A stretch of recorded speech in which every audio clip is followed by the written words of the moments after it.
from another local veteran, Mr. Chuck Allman, who served in World War II. Chuck.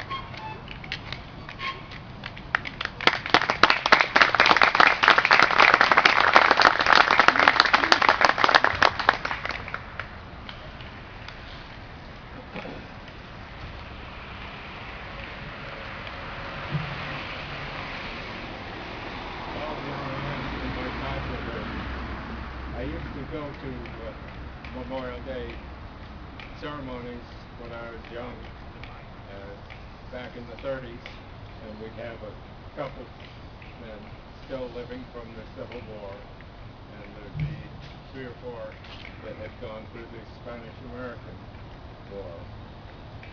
And then our fathers, who just returned from the war some 20 years before then, World War I, that war, the Great War that was to end all war, which was a great misnomer.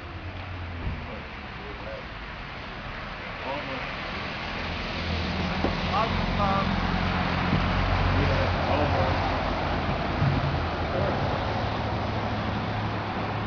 another Marine veteran there, Wayne, was in the 3rd Division.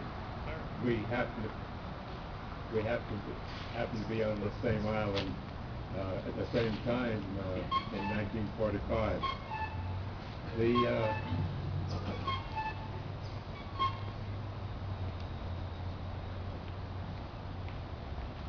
senior moment. I said I was in my codgerhood.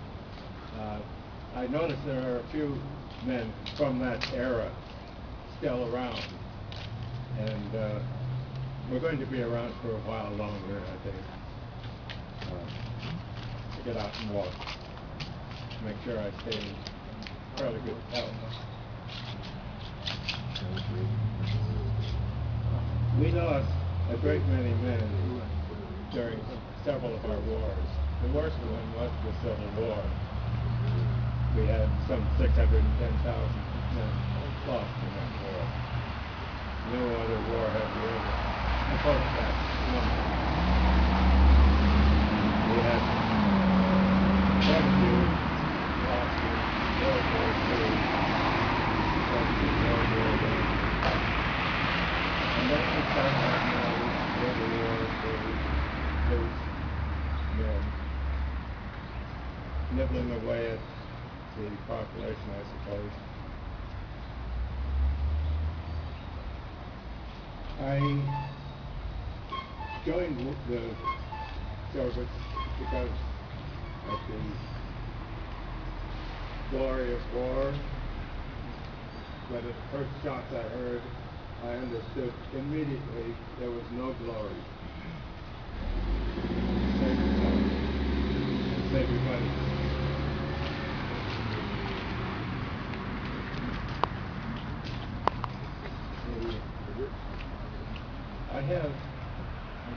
The last time I was here at the park, last year, there were people that were carrying placards here and there.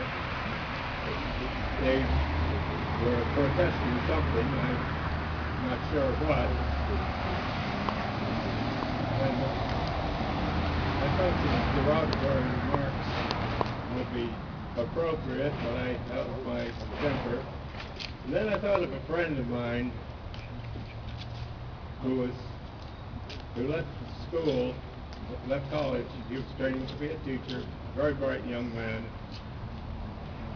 Richard Bolger, whose father was a police commissioner or police captain up in Daly City. He would have said, "Hey, hold on, Alman. That's why we're here. That's why we fought this war. Because to give them the right to carry their little placards around." On March the 6th, about 2 o'clock in the afternoon in 1945, Richard gave up his life. In fact,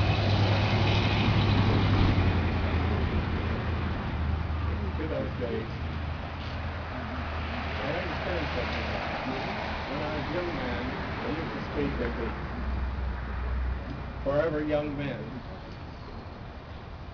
I didn't really understand it at that time. But now I think back and I remember those young men that fell that were in my unit. And I can't visualize them except as that young 18, 19, or 20-year-old man.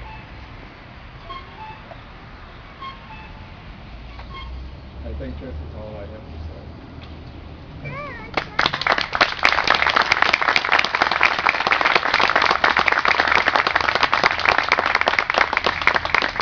Thank you, Chuck.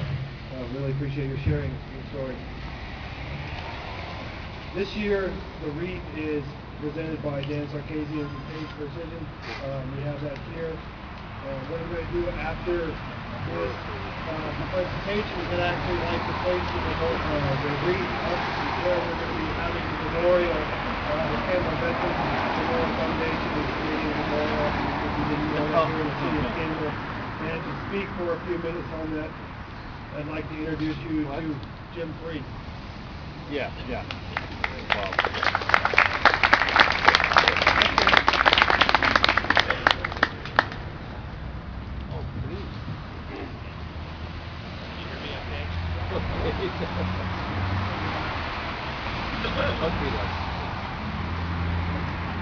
One more time. Can you hear me okay now? Yeah. All right.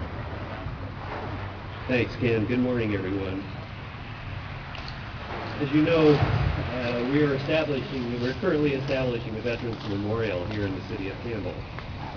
And as a matter of fact, it's going to be located right up on this landing, underneath that beautiful olive tree that's up there, right at the top of the amphitheater area.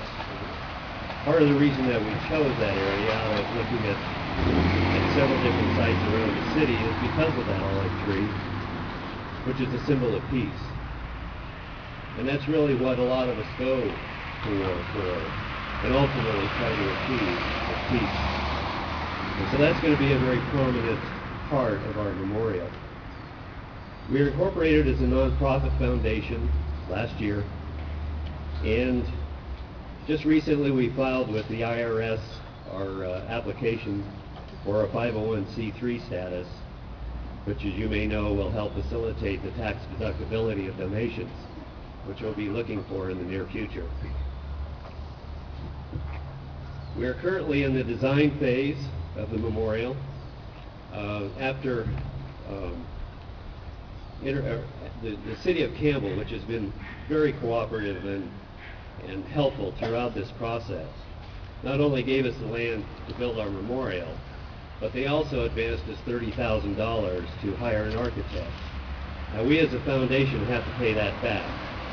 But it was nice that, and we thought a very positive step, that they would agree to do that, because then we could hire an architect and move forward with the design.